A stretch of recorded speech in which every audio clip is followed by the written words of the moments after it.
बीमारियों के इलाज में होने वाले खर्च का बड़ा हिस्सा दवाइयों का होता है। हमारी टीम की एक सदस्य ने आमतौर पर काम आने वाली कुछ दवाइयों का एक प्रिस्क्रिप्शन डॉक्टर से लिया। फिर उन्होंने ये दवाइयाँ बाजार में एक केमिस्ट की दुकान से खरीदी। कितना? 2151। और यही दवाइयाँ उन्होंने जेनेरिक मेडिसिन की दुकान से भी ली। कितना हुआ इसका? 354। दवाइयों की कीमत में जमीन आसमान का फर्क दिखाई दिया। राजस्थान में कम कीमत में मिलने वाली इन जेनेरिक दवाइयों की शुरुआत की चित्तौड़ के पूर्व कलेक्टर डॉक्टर समित शर्मा ने।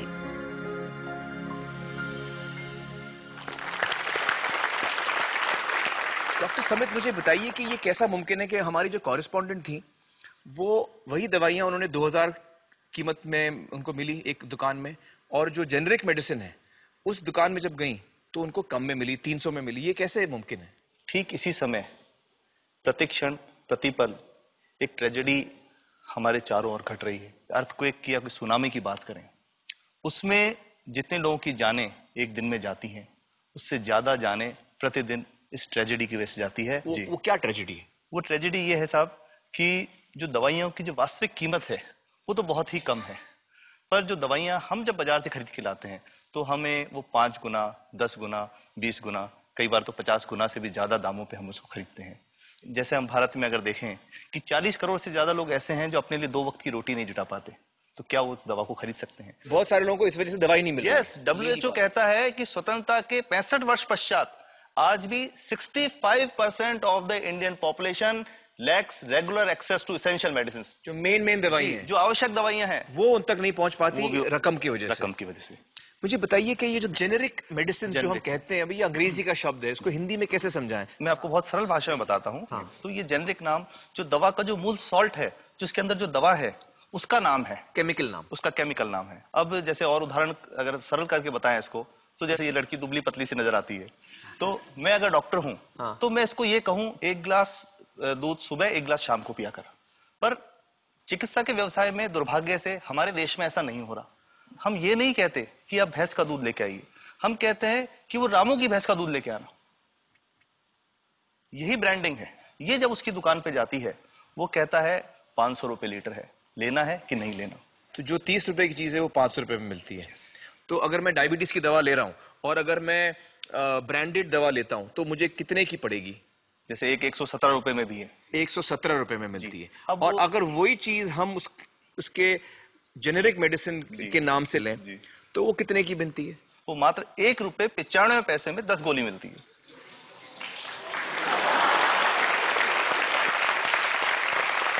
और दोनों गोलियों में कोई फर्क नहीं है किसी किस्म का? 100% समान, क्योंकि इसकी उत्पादन लागत ही इतनी है। उसका manufacturing, packaging, transport, retail margin, जो उसके मार्जिन जो हैं, जो हमारे ज्यादा वो सब मिला करके उतने की ही पड़ती है। कुछ कैंसर के मैं आपको उदाहरण दूंगा, उसमें एक ही दवा जो ब्लड कैंसर के काम में आती है, बाजार में 1.25 लाख रुपए का एक पैकेट मिलता है। 1.25 लाख का एक पैकेट जो 1 महीने चलता है। और जेनरिक में वही दवा जेनरिक में अलग अलग कंपनीज जो बनाती हैं, एक 10,200 में बेचती है, एक 8,800 में बेचती है और एक 6,500 में बेचती है। मतलब ये आपका ये कहना है कि आपके ये प्रयास से इतने कम में राजस्थान में पब्लिक को, आवाम को ये दवाएं पहुंचा रहे हैं आप इस वक्त? जी, क्या बात है। मेरा ये सवाल है कि डॉक्टर्स जो हैं वो हमारे पर्ची पर जेनेरिक नाम क्यों नहीं लिख के देते? क्यों लिखते हैं वो ब्रांडेड? जाने नहीं देंगे बाहर फिर? नहीं, सब जाने देंगे। जब एक नया मेडिकल प्रैक्टिशनर जब प्रैक्टिस शुरू करता है, तो उसके पास जो कंपनी के जो मेडिकल रिप्रेजेंटेटिव्स होते हैं, सेल्स बढ़ाने का उनका काम होता है, मार्केटिंग प्रिंसिपल के हिसाब से सेल्स एजेंट होते हैं बेसिकली। फिर वो कहते हैं साहब आप हमारी जो दवा है यही लिखना, ये बहुत बेहतर दवा है, इससे मरीज ठीक होगा। और उनको डॉक्टर्स को लिखने के लिए उनको प्रेशराइज किया जाता है, उनको टेम्प्ट किया जाता है। तो ये इसमें बहुत बड़ा कारण है जो दवा की कीमत को उसकी वास्तविक कीमत से 5-10 गुना 20 गुना तक बढ़ा देता है। एक बहुत बड़ा कारण है, क्योंकि हमारे पास जब हम टेंडर करते हैं तो बहुत सारे कंपनी वाले आते हैं, जो भारत की जो सबसे बेहतर कंपनियां, जिसके भी नाम वो रेपुटेड कंपनियां जिनके नाम आप ले सकते हैं, वो सभी हमें वो उसको जो 70 रुपए की है उसको 2 रुपए में 5 रुपए में दे रही है, 30 रुपए की दवा 2 रुपए में दे रही है। इतना ज्यादा फर्क तो कंपनी तो दे सकती है और देना चाहती है, और हमें देती भी है इतनी कम दामों में, हमें दे रही है ना, ये संभव तो है। अच्छा, मैं आपको बताऊंगा कि भारत से हम लगभग 45,000 करोड़ रुपए की जेनरिक दवाइयां प्रतिवर्ष विदेशों को निर्यात करते हैं।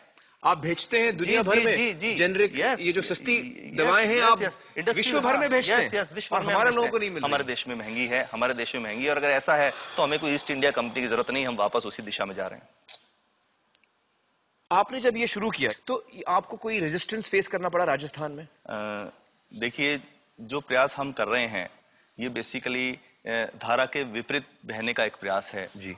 काफी थ्रेट्स भी हैं, क्योंकि इसमें माफियाज भी हैं, ड्रग माफियाज जो ऑपरेट करते हैं, और हम हमेशा ये बात कहते हैं कि हम 100 साल से भी पुरानी शोषण की व्यवस्था को बदलना चाहते हैं, पर हमने हमेशा डॉक्टर्स को दोषी नहीं माना जी। सारे डॉक्टर्स बुरे नहीं है, 50-60% तो जेन्युइनली वो चाहेंगे कि गरीबों को कम कीमत पे दवा मिल जाए, वो चाहेंगे। और आज भी ऐसे डॉक्टर्स हैं जो अपने घर से सैंपल्स ला करके अपने जेब से पैसे निकाल के मरीज का इलाज कराते हैं, ऐसे डॉक्टर्स आज भी हैं। बिल्कुल सही। तो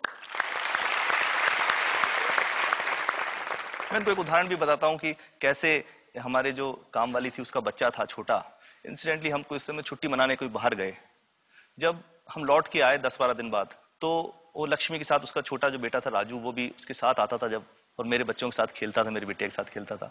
तो वो लक्ष्मी अकेली आई, राजू नहीं आया। तो हमने पूछा कि क्या हुआ, तो उसने जो बात बताई कि साहब वो उसको, आप गए थे, उल्टी दस्त हो गया था। उल्टी दस्त की बीमारी के लिए वो जब दवा लेने गई तो केमिस्ट ने उसको कहा कि इसके तो 400 रुपये लगेंगे। तो उसने कहा साहब मैंने खूब मांगा, मेरे पास 400 रुपये मुझे नहीं थे, और मेरा बच्चा रात को ही उसको दस्त आते रहे, वो खत्म हो गया। और मैं आपको ये कहना चाहता हूं कि वो जो दवा लिखी थी कि वास्तव कीमत 1.5-2 रुपए ही है, तो वो बच्चे की जान बच सकती थी। 65 वर्ष के बाद भी अगर कोई बच्चा उल्टी दस्त से मर जाए तो मैं नहीं समझता इससे शर्मनाक बात कोई हम लोगों के लिए हो सकती है।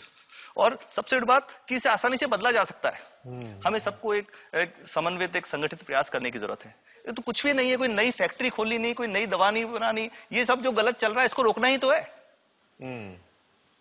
तो दोस्तों, डॉक्टर समित की बातों से हमें यह पता चला है कि दवाइयों का जो कॉस्ट होता है, जो उनको बनाने का खर्च होता है, वो बहुत ही कम होता है, और हमें इन कम दामों में ये दवाइयां मिल सकती हैं अगर हमारी राज्य सरकार जेनेरिक मेडिसिन की दुकानें खोले, जैसे राजस्थान सरकार ने किया है, और जिसके लिए हम उन्हें सलाम करते हैं। एक बात और, अगर आप एक एनजीओ हैं और आप जेनेरिक मेडिसिन की दुकान खोलना चाहते हैं तो department of chemicals and fertilisers आपको 50,000 रुपए की ग्रांट भी देता है।